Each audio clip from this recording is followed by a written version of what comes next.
One video, two walks. And despite them starting at the same place, they are very different in character. Best way to show the diversity that exists on this lovely Isle of Arran.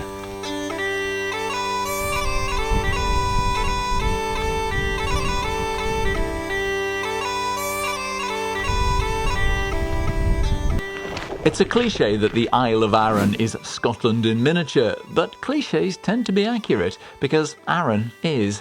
This walk takes us on the coastal trail around the far northern tip of the island, the so-called Cock of Arran, before a steep climb up and back down to the start.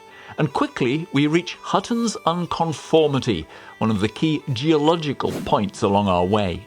No doubt about this.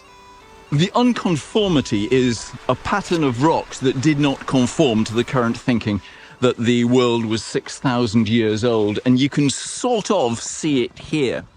You've got some rocks here sloping out towards sea, and they are very old rocks. They're, I think, 550 million years old. All the way along here, you've seen a coastline of that red-coloured rock, and that's 350 million years. And that's clearly younger and overlaid on top. And yet the older rocks have pushed up, here in particular, but they've pushed that up. And Hutton explained that as the movement of tectonic plates. The Earth's obviously had to collide, created enormous heat, enormous forces to make those rocks like sticky toffee.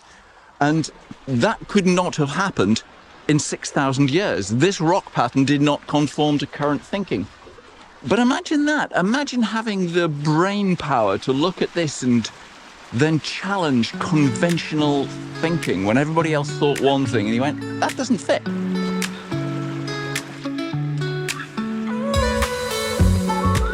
She might look like she's hating this, but she is not. This is Maggie's default demeanour. She's a bit hot, and the ground is starting to get surprisingly rough, but I am taking great care of her. As you can probably tell, this section is really, really rough. There's a path of sorts, but it's not very good, and I'm having to help Maggie over quite a few different places. Very easy to turn an ankle on this sort of terrain. This entire point is known as the Cock of Arran because of that. Back in the day, that lump of rock is said to have looked just like a cockerel. Aye, right. I think someone was just having a bit of a laugh. I mean, cockerel? Sorry if you're expecting something a bit more saucy.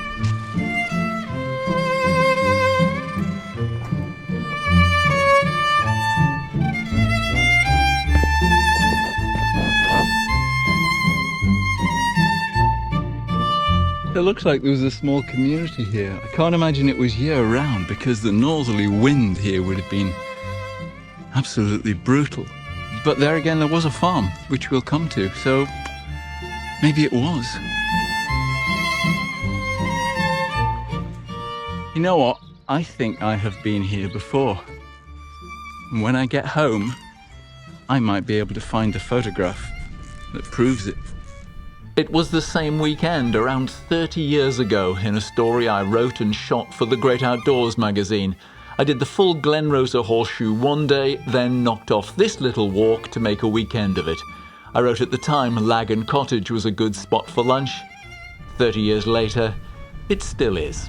The photograph I just quite liked, and I think I sold that image to Field and Trek when they sold through catalogues.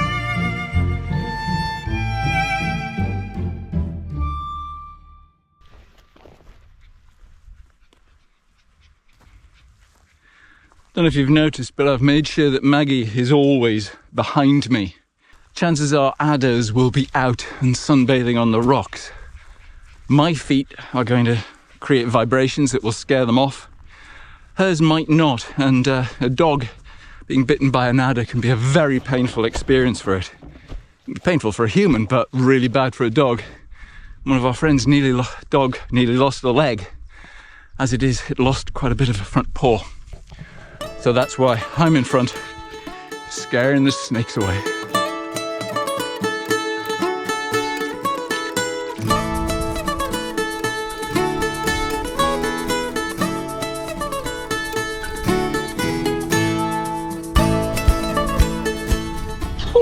Well, that took quite a while, but we are now at the top. Really good cool breeze, great view ahead, heading home.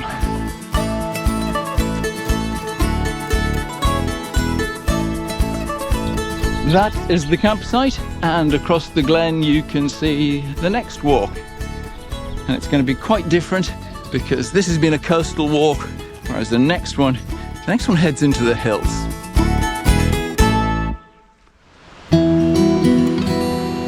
As I walk out over London Bridge, what meets the morning early, I overheard of her pretty maid was lamenting for Geordie.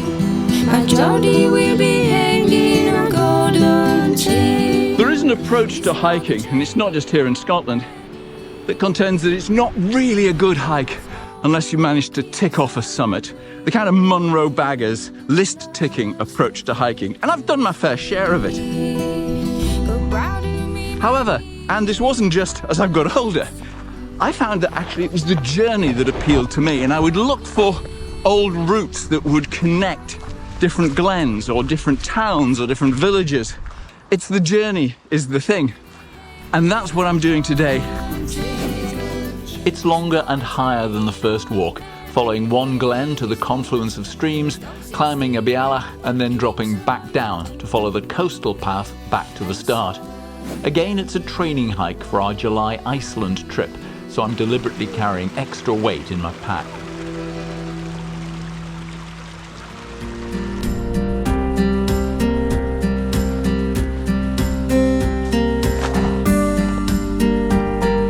We're starting to get views of the back of the Glen Rosa Horseshoe, the first route I did here on Arran those 30 years ago, and the focus for many hill walkers.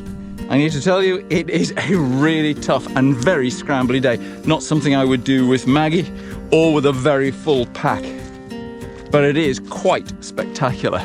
It's up there with the Rum Coolen. In fact, it could actually be harder than the Rum Coolen.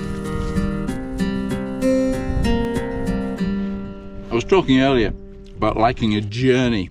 Excuse me, finish eating. You've got the three glens meeting around this point.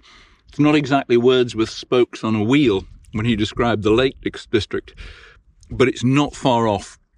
And coming out of one watershed into another, even though we're going to end up in the same place, it's a circular walk. That is what feels like a journey, at least for me.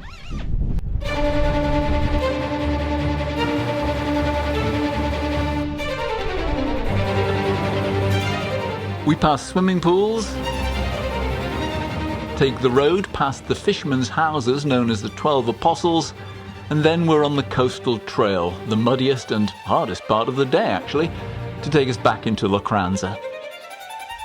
So that was 2 rather full days on the Isle of Arran, and I do hope you've enjoyed our adventures. If you have, give us a thumbs up please. You might want to try one of these videos. I'll see you again next time. Goodbye.